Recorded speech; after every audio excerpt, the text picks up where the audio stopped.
오늘은 이제 도전하라라는 제목으로 우리 주님께서 제자들 가운데 마지막으로 오셔서 주셨던 말씀을 함께 나누고자 합니다.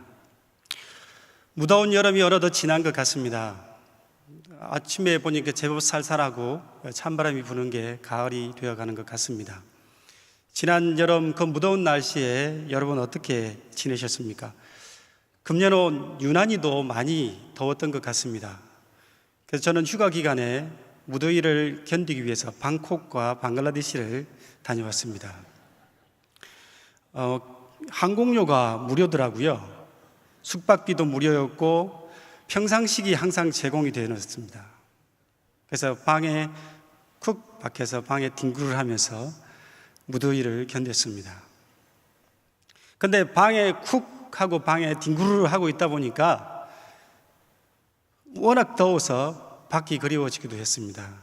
상상하기를 푸른 바다에 시원한 바람을 맞으며 영화처럼 요트를 타고 여행을 하면 얼마나 좋을까, 그런 상상도 해보았습니다. 그런데 조사를 해보니까 이 요트 여행이라는 게 그렇게 쉬운 게 아니라는 것을 발견하게 되었습니다. 마치 우리 인생처럼 요트 여행이라는 게 참 기술도 필요하고 또 무한한 인내심도 필요한 그런 여행이라는 것을 알게 되었습니다. 요트 세계 일주라는 게 있습니다. 요트로 세계를 한 바퀴 도는 것인데, 이 요트 여행이 얼마나 어려운지 아시아에서 성공한 사람이 6명밖에 없답니다. 그리고 우리나라에서는 딱 한 사람, 작년에 방송에 나온 적이 있는 김성진 선장이라는 분입니다. 그분은 우리나라 최초로 요트로 세계 일주를 하신 분입니다. 그런데 요트 세계 일주가 조건이 까다롭습니다. 혼자서 해야 합니다. 애완견도 태울 수가 없습니다. 그리고 어느 항구든지 들려서도 안 됩니다. 오직 바다 위에서만 있어야 합니다. 그리고 출발하는 동시에 어떤 원조도 받아서도 안 됩니다. 그리고 무동력이어야 합니다. 다른 모터나 이런 걸 사용해서는 안 되고 오직 바람의 힘만을 이용해서 여행을 해야 합니다. 그렇게 그걸로 여행을 한다면 얼마나 힘들겠습니까?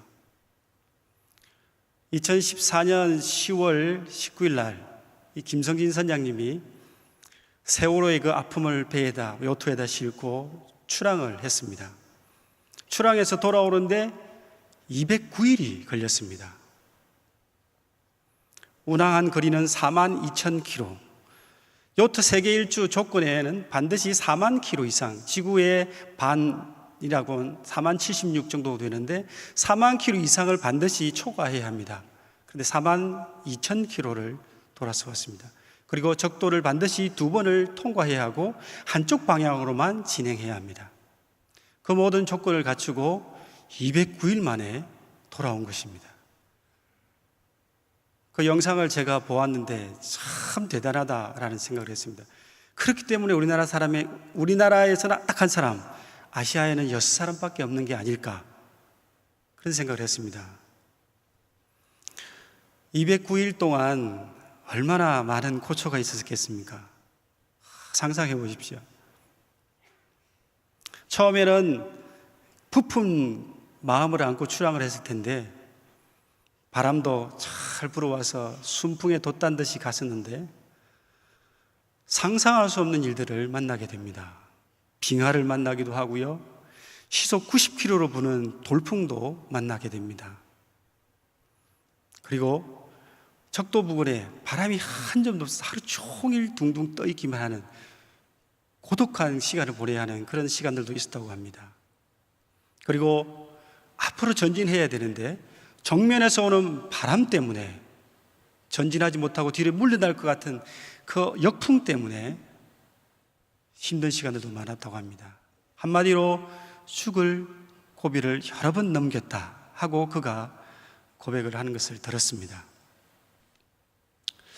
우리 인생이 어쩌면 이와 닮았다. 저 많이 살지 않았지만 사람 사는 게 그렇게 어렵다, 힘들다라는 생각을 같이 해보았습니다.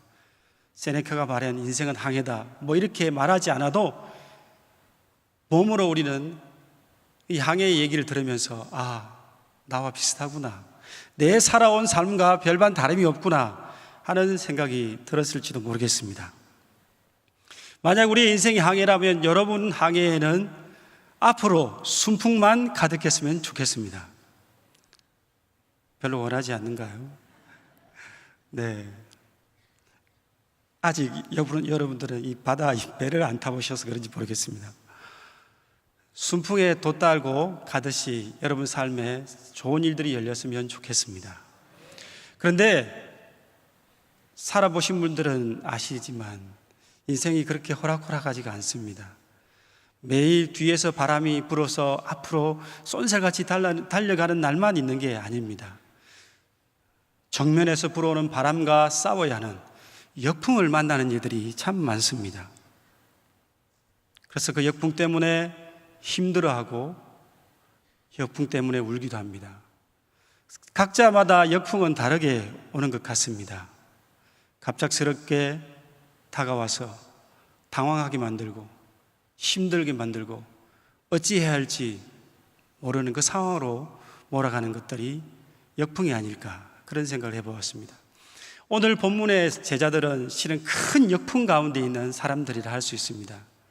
그들은 예수님을 만나면서 순풍에 돛단 듯이 달려가는 삶이었습니다. 3년간은 한마디로 순풍에 돛을 달고 달려가는 인생이었습니다. 예수님과 함께 하면서 예수님이 보여주시는 온갖 기적, 예수님이 보여주시는 그 기적을 만끽하고 누리고 그것을 권세로 또한 느끼면서 그렇게 달려온 시간들이었습니다. 그런데 갑자기 예수님이 체포되시고 끌려가시고 고문을 당하시고 죽으시는 것입니다. 제자들은 잠에서 깨어나기도 전인데 22시간 만에 그 일들이 속전속결로 처리되어서 결국 예수님이 십자가에 죽으시는 것입니다. 제자들은 너무 당황하고 겁을 먹어서 부인하고 숨고 도망쳐 버렸습니다. 예수님이 3일 이후에 다시 살아나셨습니다. 할렐루야. 예수님의 부활이 반갑지 않은 건 아니겠지만 예수님이 다시 살아나셨는데도 불구하고 제자들은 여전히 그 마음 그대로였습니다. 예수님의 부활은 너무나 놀랍고 감격스러운 일이었지만 자신들이 한계에 있기 때문입니다. 예수님을 부인하고 모른다고 말하고 숨고 도망치고 외면했던 부끄러움과 그 죄책감 때문에 예수님을 보는 게 민망했습니다. 그리고 이제 모든 것이 다 없어져 버리고 예수님의 제자, 예수님과 함께 다녔을 때 그 누렸던 그 권세, 또 그 기운마저도 다 사라져 버리는 것처럼 느꼈을 것입니다. 이것이 제자들에게 있어서 가장 큰 역풍입니다. 우리가 살다가 당황스러운 일, 갑작스러운 일들을 만나면 아마 이 제자들의 심정이 되지 않을까 하는 생각을 합니다. 제자들의 모습이 나와 다르지 않다, 그렇게 생각할 때가 있었을 것입니다. 갑작스러운 병에 대한 소식들, 오랜 지병이 차도를 보이지 않는 일들, 갑자기 사업이 어려워지고 또는 자녀들에게 어려운 문제가 생기고 자녀들의 진로와 결혼에 길이 열리지 않는 것 같고 또한 사람들과의 관계에서 아무것도 아닌 일에 갈등을 겪으면서 또 어려움을 겪기도 하고 우리 삶의 크고 작은 일들이 역풍이 되어서 우리에게 다가올 때가 많이 있습니다. 그런데 이 베테랑 선장들, 오랜 어부 생활을 한 사람들은 바다에서 역풍이 불어와도 앞으로 전진합니다. 맞바람이 불어오는데도 앞으로 갑니다. 참 신기하지 않습니까? 이것이 유체역학 어려운 말인데 그냥 흘러서 들으시면 되겠습니다. 저도 궁금해서 알아보니 이런 내용이 있었습니다. 역풍, 앞에서 바람이 불어오는데도 전진할 수 있는 원리는 하나님이 창조 섭리 가운데 심어 놓으신 역학 때문입니다. 하나님의 원리죠. 이것을 1783년에 베르누이라는 사람이 발견하고 그것을 정리했습니다. 어려우니까요. 네. 그냥 그런가 보다 하시면 됩니다. 유체역학에 있어서의 에너지 보존 법칙이라고 합니다. 네. 저항이 없다고 했을 때 위치 에너지와 그 운동 에너지 그리고 그 압력 이 세 가지는 항상 동일하다, 일정하다 하는 그런 아주 어려운 힘들게 하는 그런 역학 법칙 베르누이의 원리입니다. 그런데 이 베르누이의 원리 때문에 맞바람을 뚫고 배가 전진합니다. 2,000톤에 가까운 비행기가 이 베르누이의 원리 때문에 뜹니다. 그 쇳덩어리가. 그리고 날개 없는 선풍기 저는 보지는 못했지만 광고만 봤습니다. 날개가 없는데 바람이 나옵니다. 이것도 똑같이 이 베르누이의 원리입니다. 그런데 우리의 신앙에도 이런 원리가 있습니다. 이렇게 복잡하지 않고 되게 간단합니다. 오늘 우리 주님께서 오셔서 제자들에게 역풍을 만난 제자들에게 예수님을 부인하고 숨고 도망쳐버려서 더 이상 삶에 의욕이 없고 내가 이래서 예수님의 제자가 될 수 있겠나? 그 역풍 앞에서 무기력해진 제자들에게 오셔서 예수님이 아주 간단한 방법으로 그 역풍을 뚫고 가는 방법을 가르쳐주고 계신 것입니다. 베르누이 원리는 복잡하지만 예수님의 원리는 너무 간단합니다. 갑작스런 역풍 앞에 혼란한 제자들에게 예수님이 찾아오셨습니다. 제자들은 갈릴리 어부로 돌아왔습니다. 무기력하게 아무 의미 없이 그저 그물을 밤새 던졌지만 한 마리도 잡지 못한 그런 제자들에게 예수님이 찾아오셨습니다. 오셔서 인생의 역풍을 제거하시거나 바람의 방향을 바꾸시는 그런 역할을 하신 것이 아니라 베르누이 원리처럼 역풍이 분다고 해서 머뭇거리지 말고 그것을 뚫고 나가는 법을 배워라. 그것을 가르쳐주기 위해서 오신 것입니다. 왜냐하면 바람은 언제나 불고 역풍은 언제나 불어올 수 있기 때문입니다.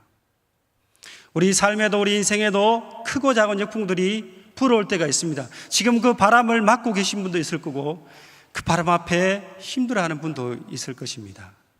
그렇다면 오늘 우리 주님께서 이 제자들을 세워가시고 제자들을 위대한 하나님의 사역자로 다시 일으키시는 그 과정을 보시면서 힘을 얻는 여러분 되시길 간절히 축원합니다. 예수님께서 15절에 보면 8명이 와서 고기를 잡고 있는 그곳에 예수님이 오셨습니다. 그리고 예수님은 미리 오셔서 불을 피우시고 떡을 굽고 기다리고 계셨습니다. 그리고 예수님이 지시하여서 잡게 된 그 물고기를 가져오라 하신 이후에 그 물고기를 구워서 제자들과 아침을 먹는 모습입니다. 예수님께서 제자들과 아침을 먹으면서 대화를 하시는데 제자들은 얼마나 민망했겠습니까? 물고기를 한 마리도 잡지 못한 그 상태가 실은 제자들에게 내면의 상태입니다. 그 무력감, 그게 제자들의 모습입니다. 식사를 하시다가 예수님께서 베드로에게 이렇게 말씀하십니다. 요한의 아들 시몬아, 내가 이 사람들보다 나를 더 사랑하느냐?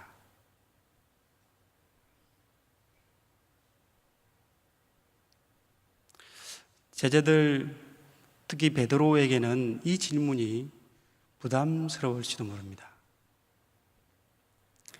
요한의 아들 시몬아, 예수님이 베드로라는 새 이름을 주셨는데 지금 요한의 아들 시몬아 하시는 겁니다. 예수님은 그래, 너의 지금 마음 상태가 시몬인 게지. 내가 무슨 베드로야. 나는 시몬이야. 그냥 요한이라는 그 촌부의 아들 시몬에 불과해. 그게 베드로의 마음인데 예수님이 그걸 깨우신 겁니다. 요한의 아들 시몬아, 그래 시몬아, 내가 나를 사랑하느냐. 저의 아내는 간혹 저에게 이런 질문을 합니다. 아내도 경상도, 저도 경상도, 되게 무뚝뚝한 부부입니다. 근데 저희 집사람은 저에게 자주 이렇게 묻습니다. 서방님은 나 사랑해요? 네, 우리 집사람은 저에게 서방님이라고 부릅니다. 저는 부인이라고 이렇게 불러요. 네. 지하철 타고 가면서 그렇게 부르면 사람들이 간혹 쳐다볼 때가 있습니다. 서방님은 나를 사랑해요? 이렇게 물으면 매번 질문 때마다 저는 당황하지만 침착한 척 이렇게 대답합니다. 그럼요, 사랑하죠. 근데 우리 집 사람은 그 고백을 하고 나면 제 볼에 와서 뽀뽀를 합니다. 생긴 걸 이래도 뽀뽀를 받고 삽니다. 하루에 몇 번을 받는지 몰라요. 저희 아내는 자녀 교육의 비법이라고 생각하고 있는 것 같습니다. 아무튼 그 질문을 받으면, 서방님 나를 사랑해요? 라는 질문을 받으면 그 대답하기까지의 어색함과 함께 저의 아내가 저를 사랑하고 있구나 라는 그 느낌이 확 다가옵니다. 오늘 예수님의 질문은 실은 이거입니다. 요한의 아들 시몬아, 내가 나를 사랑하느냐?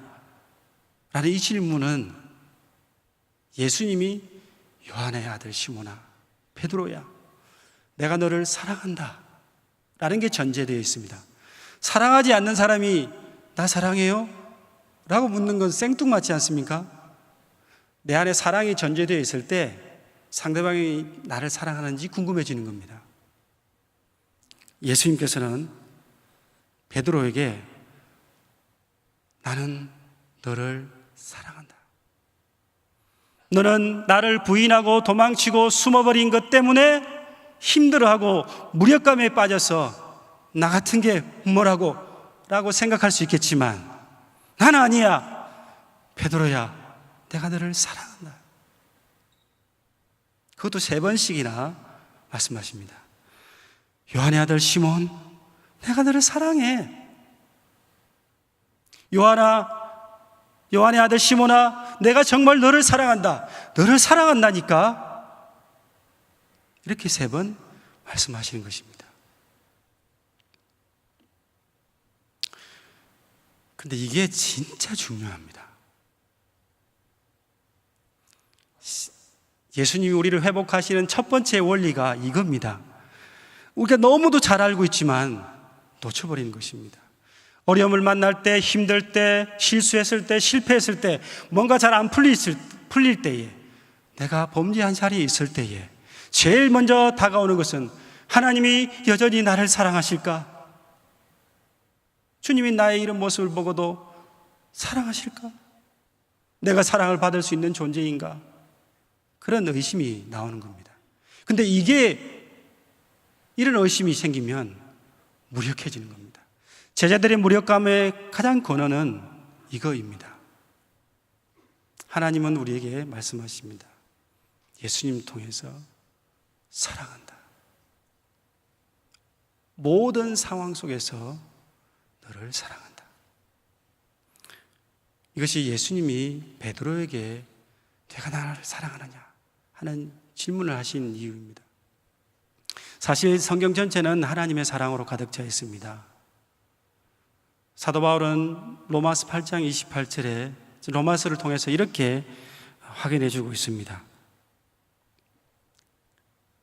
하나님이 우리를 사랑하셨다. 우리가 아직 죄인 되었을 때에 우리를 사랑하셨다 라고 그렇게 말하는 것입니다.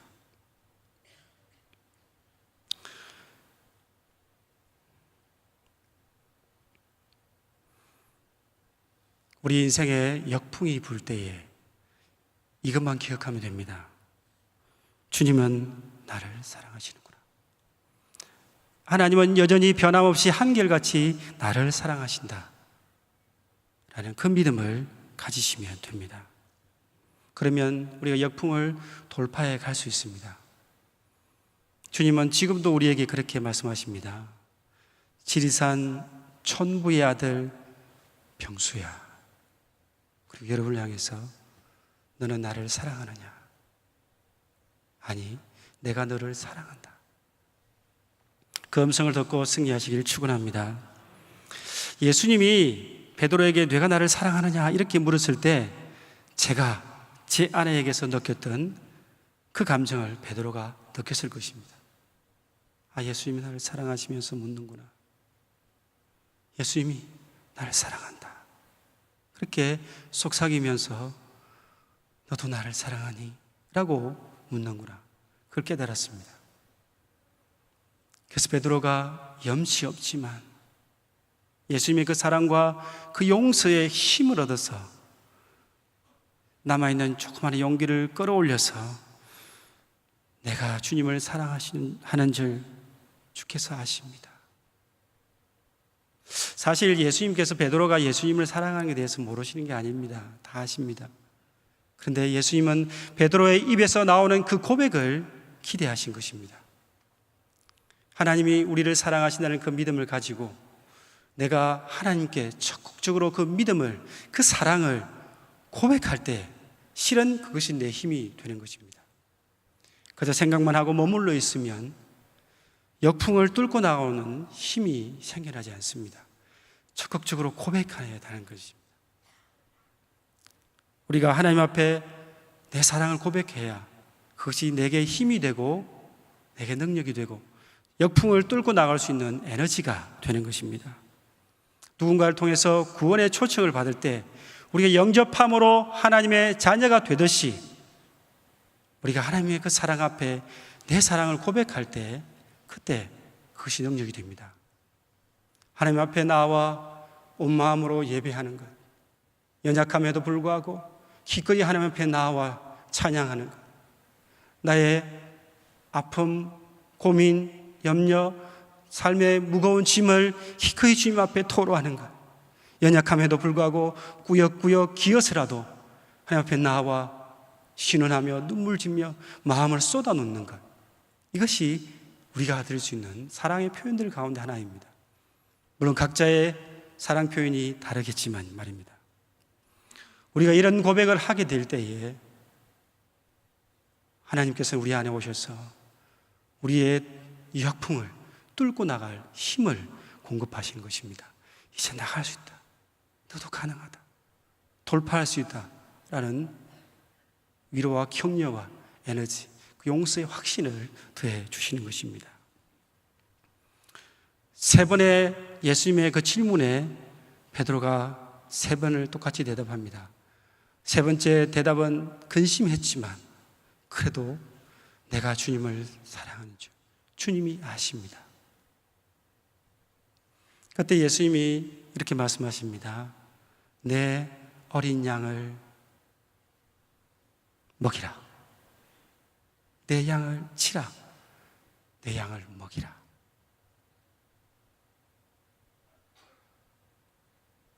베드로에게는 이 말씀이 엄청난 감동으로 다가왔을 것입니다. 내가 지금 뭘 하고 예수님을 부인하고 도망쳐버리고 그 사랑에 그 놀라운 은혜에 보답하기는 그냥 예수님을 부인했던 난데 모든 자격을 상실해버린 난데 양을 먹이라. 내 양을 치라. 내 어린 양을 치라. 주님이 말씀하신다는 것은 그의 회복에 대한 말씀입니다. 베드로야, 이제 머물러 있지 마라. 가라. 일어나라. 도전하라. 다시 시작해라. 지금까지 너의 모습은 다 잊어버려라. 내가 다 용서했다. 내가 너를 사랑한다고 하지 않느냐? 그리고 너 나 사랑하고 있지? 그래, 이제 가라. 양을 먹이라. 양을 치라. 너에게 맡겨진 사명을 다하라. 이게 우리 주님의 마음입니다. 사실 예수님이 이 제자에게 오면서, 갈릴리로 오시면서 제자들을 기다리며 모닥불을 피워놓고 떡을 구우면서 무슨 생각이, 무슨 마음이 드셨겠습니까? 안타까움이겠죠. 예수님의 가장 큰 안타까움은 제자들이 예수님을 버리고 도망친 게 아니라 무능력하게 회복에 대해서, 다시 도전하는 데 대해서 의욕을 잃어버리는 그 모습입니다. 우리 하나님께는 항상 기회가 있습니다. 우리가 범죄 중에라도 회개하고 나오면 길이 있습니다. 실패하고 실수해도 하나님을 붙들면 길이 열립니다. 역풍이 불어오는 것 같아도 베르누이 원리같이 하나님의 사랑의 원리로 예수님의 방정식으로 뚫고 갈 수 있는 길이 생깁니다. 그런데 그걸 잃어버린 그 무력감이 우리 주님을 가장 아프게 했던 것입니다. 그래서 주님은 3번의 과정을 통해서 베드로와 8명의 그 제자들을 회복시킨 것입니다.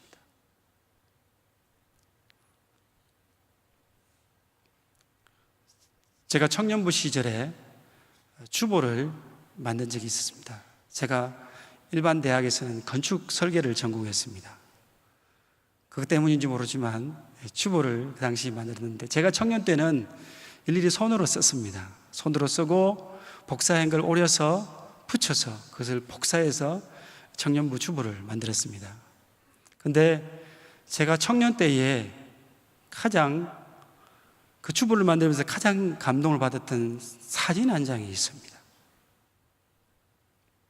저는 그 주보를 만들면서 제가 준비한 사진이 아니었는데 같이 준비하는 자매가 만든 그 사진을 보면서 큰 감동을 받았습니다. 그 사진은 전반적으로 좀 어두운 그런 사진이었습니다. 뒤에 배경은 하늘인데 먹구름이 잔뜩 끼어 있고 중앙 부분에 조금 파란 하늘이 보이는 그런 배경입니다. 그리고 가운데 배를 운전하는 젊은이가 있고 그 옆은 파도가 일렁이고 물거품이 곧 배를 삼킬 듯이 배 위로 고개를 쏙 내밀고 있는 그런 장면입니다. 그런데 한 젊은이가 그 배의 키를 잡고 그 배를 움직여 가는데 하늘은 먹구름, 성난 파도 속에서 표정은 너무 담담한 겁니다.